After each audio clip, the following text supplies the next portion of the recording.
much at a loss. But ladies and gentlemen, welcome to hurricane coverage. Okay, I mean, that's really how it goes sometimes. You just take what you can get and go from there.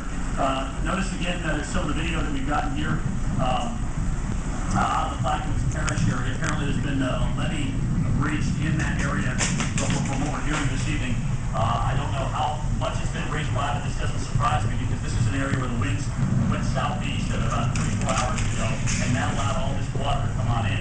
We're going to watch it happen in Lake Charles. We're going to watch it happen in Sabine Pass. We're going to watch it happen in Galveston Bay eventually as this thing continues to come on ashore. It may actually take a little bit longer in Galveston Bay, depending on if the center goes over us or just to our south. It'll be quicker if it goes to our south. If it goes to our north, it's going to take until that center gets way well in them before we get the southerly winds.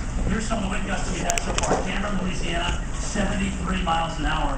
Galveston at 72. So nothing yet officially on land with the hurricane force gusts. But remember, we're just getting, as you can see from the radar here, the western eye wall onshore now. That's what's going over Galveston Island. And what'll be interesting to see, Alex and Paul, if we get this little bit of a break, or this, if you will, vacant area in the radar, if this is in fact a center of circulation, that is going to give us a little reprieve and a little calm.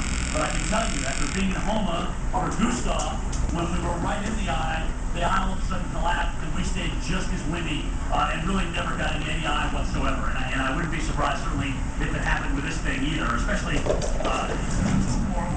even, I should say, if it's 50 miles wide. Guys, winds are very, very gusty here, and you can just hear the howling winds, and you can hear the wave action still banging against the seawall out there. It's definitely a rough night here in Galveston with power out across the island, and this area pretty much cut off. Back to you. All right, Jim, quick question for you. 60% of the people of Galveston decided to stay. When we spoke to you about a half hour ago, there were 3 people in there in the water behind you. Do you still see them? What are they doing? Actually, Alice, I'm glad you brought that up.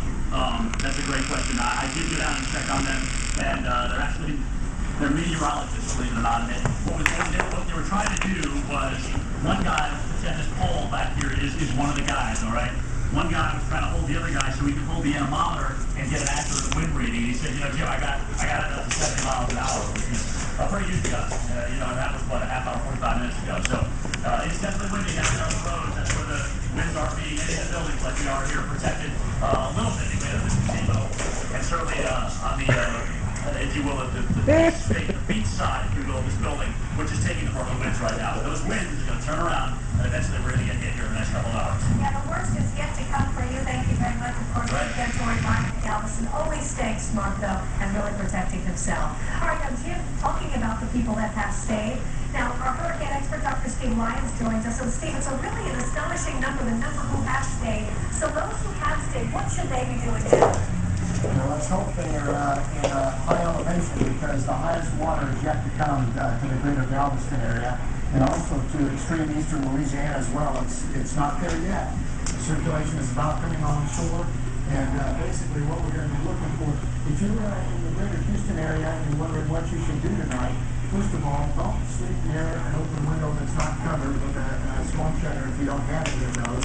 Number 2, bring in your pets. At least put them in the garage, don't leave them outside, and make sure that you're in a house that's got 2 stories. You can probably sleep on the first floor as long as it's well away from any flood potential, because the winds are always stronger off the ground. And here's the circulation, and it's just a few hours from landfall. The winds on the east side are going to be stronger than they are on the west side, because they're coming directly from the ocean. They're going to have to come around the other side, and by the time they do that, they typically weaken. They can be just as gusty on the west side, but not as strong typically. There's a circulation center there. We've got some heavy rain in here, and this band of winds here is the one that brought some of the hurricane gusts on shore. But the strongest wind in the circulation is not up here. It's down in this band here to the south and east of the center of circulation, and that's yet to come on shore. Now here's Houston here. If you're in Houston, the strongest winds are going to be closest to the circulation, and the farther away from the center you get, the less the wind impact is going to be. So if you're out here in West Houston, the wind should be a little bit less, still enough to take the power out, but the damage potential for structures is a little bit less there. If you're out in Katy, a little bit less than that, and farther out, a little bit less. In the meantime, near the center and off to the east, you're in bad shape here with the system coming onshore. Expect wind gusts well over 75 miles per hour in the next few hours. And of course, this water rise is coming up quickly in the next couple of hours. It's already up to 10 or 12 feet in some areas. It's going to reach 15, maybe even 20 feet in some small nook or cranny. It could be even higher than that locally. And inundation is occurring right now. So be prepared. The worst is yet to come. Paul? All right, thanks, Dr. Lyons. Have a complete topic update coming up in just a few minutes. And right now, I'll show you some of the amazing pictures we're seeing. In fact, check out the flooding from Lafourche Parish here in Louisiana.